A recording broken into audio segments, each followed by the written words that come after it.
something that will be very interesting for you to also know about my upbringing. I had two other godmothers, if you will, that were my next door neighbors.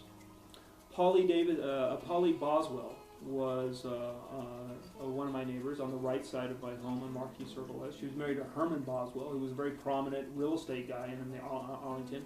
But Polly Boswell was, I believe her maiden name was Polly Broom. And her father was one of the prominent guys building the V-1 and V-2 rockets in Germany. She grew up in Vienna. And she actually was one of those girls that met Hitler when he came over the border with the Anschluss in March of 1938 and gave him flowers.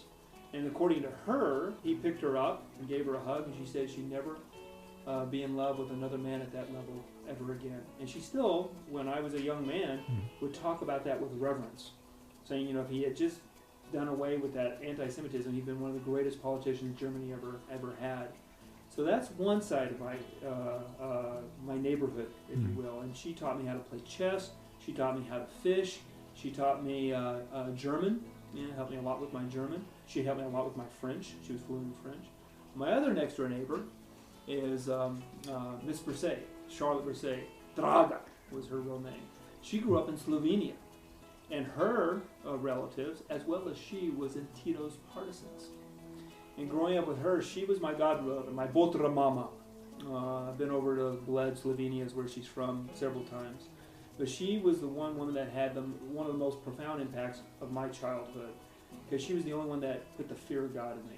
She was this big, tough Slavic woman. When she was 10, 11, 12 years old, she was hiding ammunition under her dress, taking it up in Krasa Gora in the mountains of Slovenia, giving it to her cousins and brothers, partisans, to kill Nazis. And then she'd go back home and Bled, pretending like she's a little girl doing jump rope around the Nazis, because there was an SS headquarters there right on that beautiful lake. And I remember one day I told her, because my background is German, Scottish, English. And growing up, I didn't know about my Jewish background, which is for a further conversation. So when one day I went over to her and she asked me something about my background, and I said, I'm German. She's like, no, only good German is dead German. You're American, and don't forget it. And she hated what she saw. And she told me about people being lined up on the wall and being shot by the Nazis because they were quote-unquote partisans.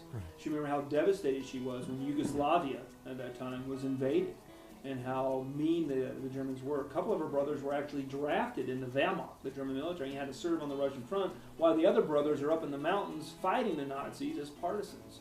So I had, you asked me, why am I interested in World War II and why have I written about it? On one side I have this woman, Polly Boswell, who grew up in Vienna, and I remember one day I'm out on the dock on Lake Arlington, I'm doing bottle rockets, July 4th, and she comes out with tears in my eyes to my good friend Richard Schultz, one of my best friends from growing up in childhood, and me, and she says, please come in, please don't do any more bottle rockets, let me tell you why. And she started describing the bombing attacks on Vienna, and how one day she was in a cellar when it was bombed, and if I remember correctly, she said about 10 adults were in there with several kids, and most everybody was killed in this bombing attack, and she was stuck in that cellar for 3 days until they dug her out. And she was stuck with those dead bodies.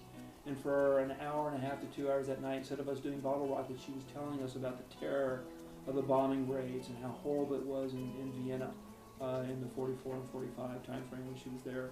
And then I'm over, so I go talk to her for a few hours, and as a kid I go over and swim in the pool by Miss Brisset, and she's telling me how good it was to kill Germans and how they, Germany never controlled her people. And that Tito, and she's kind of a strange woman in this respect. She was talking about Tito. She's like, you know what, Tito may have done bad things, but we had order. And when he killed the people in the South, they're bad people, because when I started talking about the war in the 90s, she's like, oh, Bosnia, Herzegovina, Kosovo, Serbia, pathetic people. Slovenia, good. Croatia, okay,